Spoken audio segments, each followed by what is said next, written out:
ஆண்டவர் வழியை ஆயத்தப்படுத்துங்கள். அவரது பாதைகளை செம்மைப்படுத்துங்கள். பள்ளத்தாக்குகள் எல்லாம் நிரப்பப்படுக, மலைகளும் குன்றுகளும் தாழ்த்தப்படுக, கோணலானவை நேராகவும் கரடு முரடானவை சமமான வழிகளாகவும் ஆக்கப்படுக. மனிதர் எல்லோரும் கடவுளின் மீட்பை காண்பர். குட்டிகளே, வரப்போகும் சினத்திலிருந்து தப்பித்துக் கொள்ள உங்களுக்கு சொல்லிக் கொடுத்தவன் யார்? மனம் திருந்தியவர்கற்ற செயல்களை செய்து காட்டுங்கள். ஆபிரகாமே எங்களுக்கு தந்தை என சொல்லிக் கொள்ள துணிய வேண்டாம். ஏனெனில் இக்கற்களில் இருந்தும் ஆபிரகாமுக்கு மக்களை எழுப்ப கடவுள் வல்லவர் என நான் உங்களுக்கு கூறுகிறேன். ஏற்கனவே அடிமரத்தில் கோடாரி வைத்தாயிற்று. நற்கனி தராத மரங்கள் அனைத்தும் வெட்டப்படும்.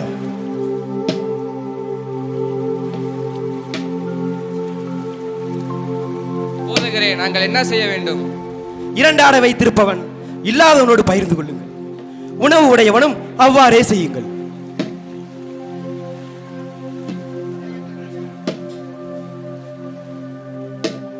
வரவிருக்கும் மெசியா என்று சொல்கிறார்களே, அது நீர்தானோ?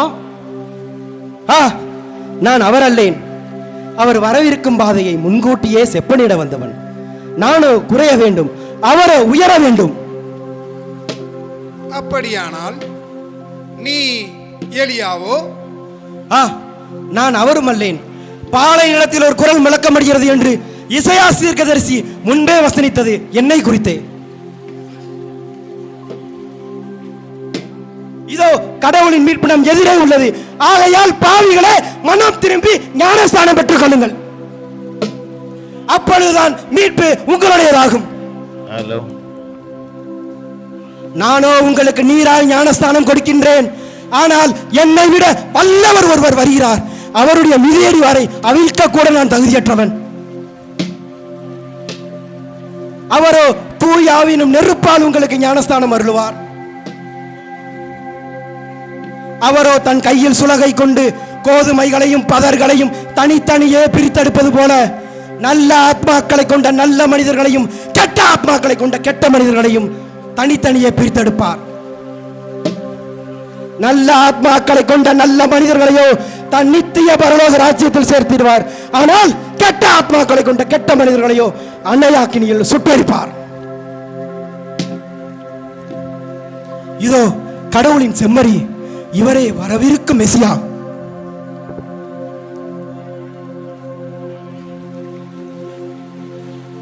யோவானே, எனக்கும் திருமுழுக்கு அருளும். ஆண்டவரே, நானே உம்மிடம் ஞானஸ்தானம் பெற இருக்க நீரா எம்மிடம் பெறுவது? இப்போதைக்கு தடை செய்ய வேண்டாம். இவ்வாறு நம் நியமங்கள் நிறைவேறுவது தகுதியே. அப்படியே ஆகட்டும் ஆண்டவரே.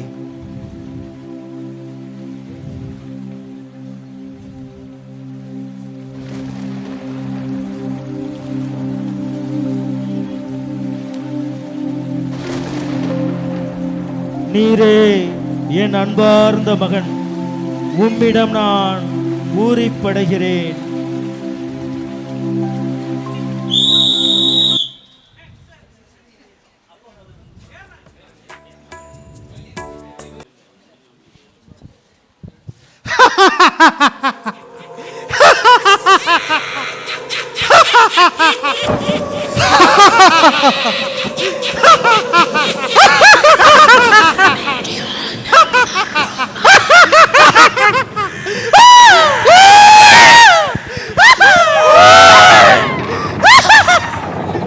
நீர் இறைமகன் என்றால் இந்த கற்கள் அப்பமாகும்படி கட்டளையிடும்.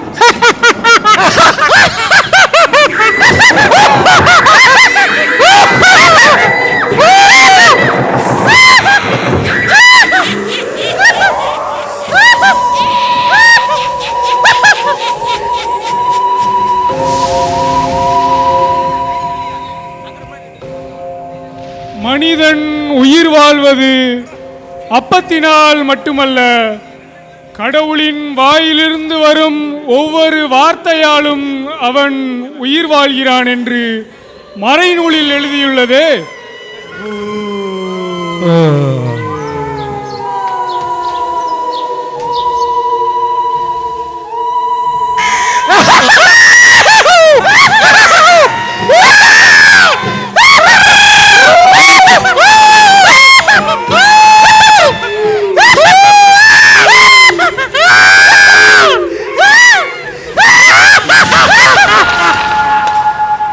நீ என்னை தென்னிட்டு வணங்கினால் உலக அரசுகள் அனைத்தும் உனக்கு நான் தருவேன். என்ன சொல்கிறேன்?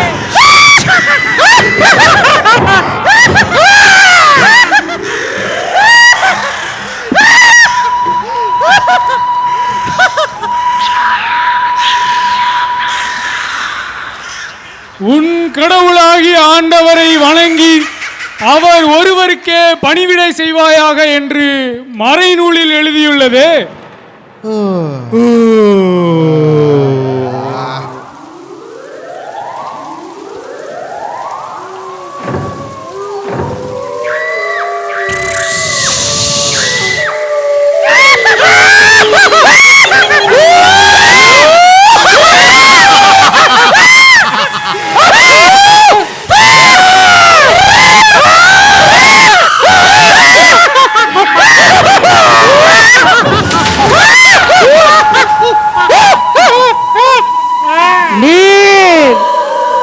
இறைமகன் என்றால் இங்கிருந்து கீழே குதியும்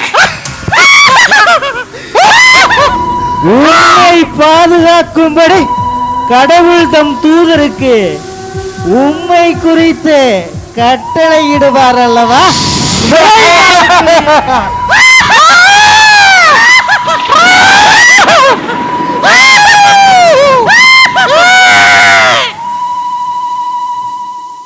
உன் கடவுளாகிய ஆண்டவரை சோதிக்க வேண்டாம். அப்பாலே போ சாத்தானே.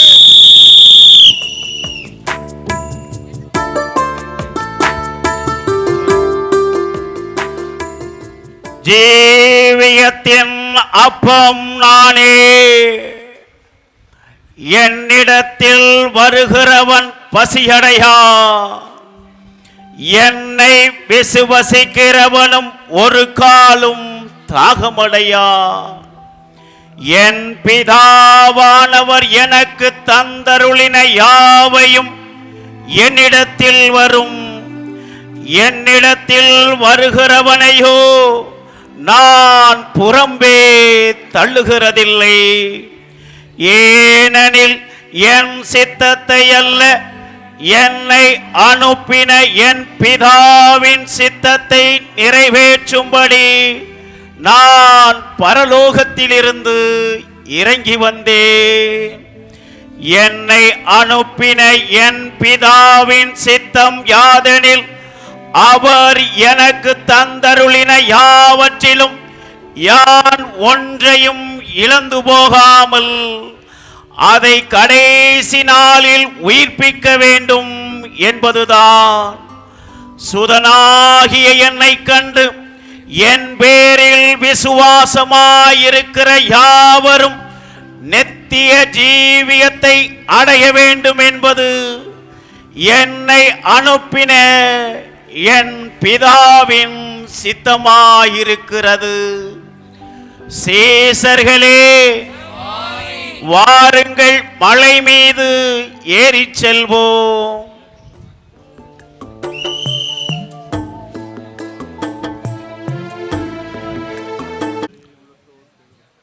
ஏழையரின் உள்ளத்தோர் பேறு பெற்றோர், ஏனெனில் விண்ணரசு அவர்களுக்குரியது.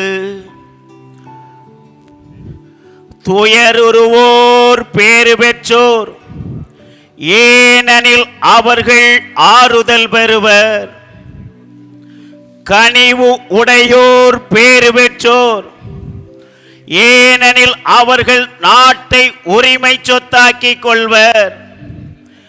நீதியை நிலைநாட்டும் வேட்கை கொண்டோர் பேறு பெற்றோர், ஏனெனில் அவர்கள் நிறைவு பெறுவர். இரக்கம் உடையோர் பேறு பெற்றோர், ஏனெனில் அவர்கள் இரக்கம் பெறுவர்.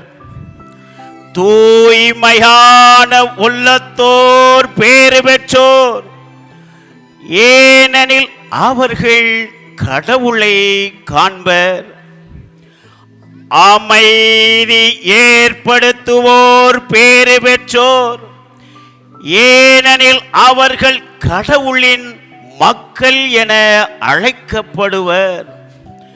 நீதியின் பொருட்டு துன்புறுத்தப்படுவோர் பேறு பெற்றோர், ஏனெனில் விண்ணரசு அவர்களுக்குரியது.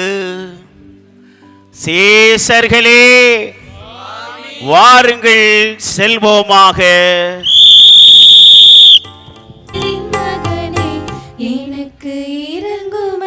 சீசர்களே,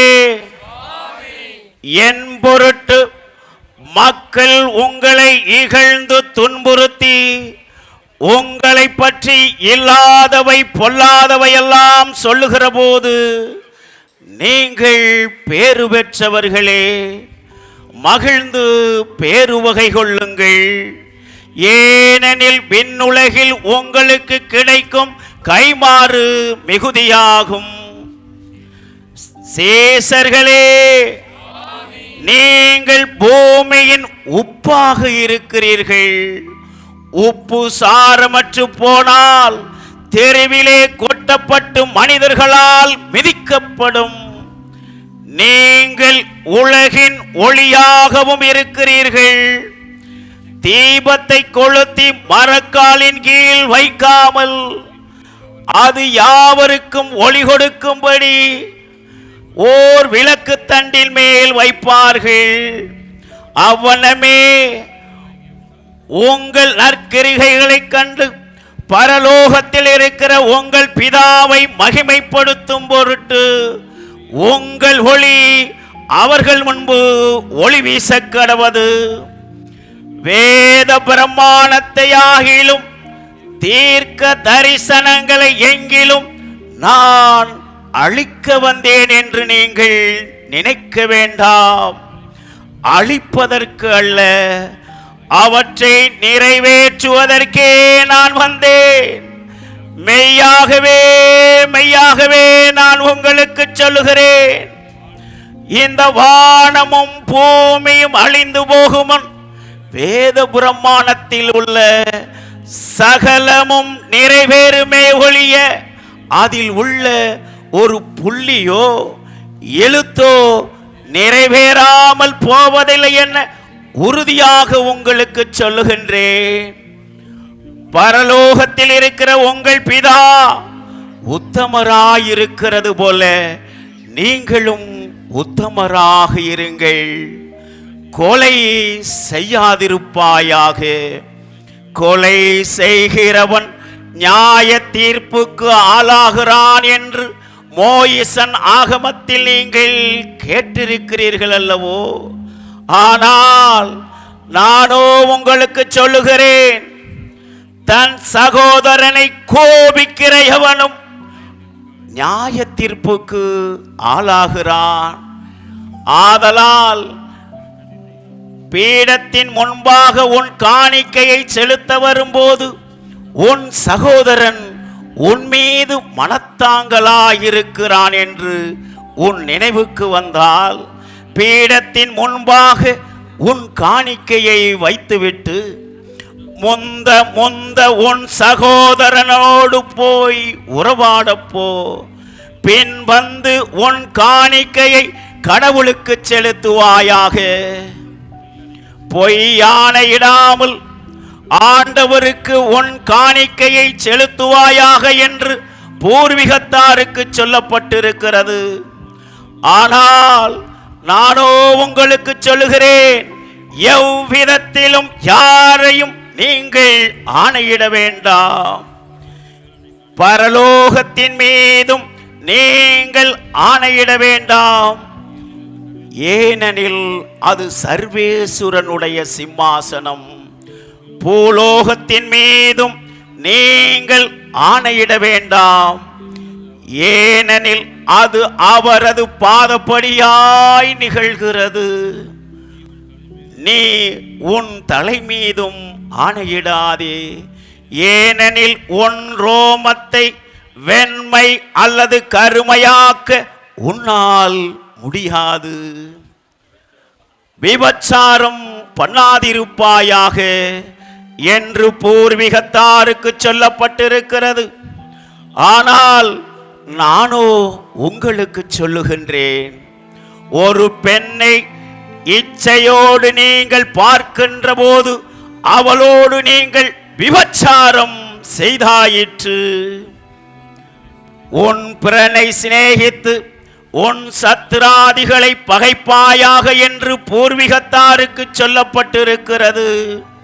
ஆனால் நானோ உங்களுக்கு சொல்லுகின்றேன், உங்கள் சத்துராதிகளை நேசியுங்கள். உங்களை பகைக்கிறவர்களுக்காகவும் உங்களை பற்றி அபாண்டம் சொல்லுகின்றவர்களுக்காகவும் கடவுளிடம் வேண்டிக் கொள்ளுங்கள். உங்கள் பிதா உத்தமராயிருக்கிறது போல நீங்களும் உத்தமராக இருங்கள்.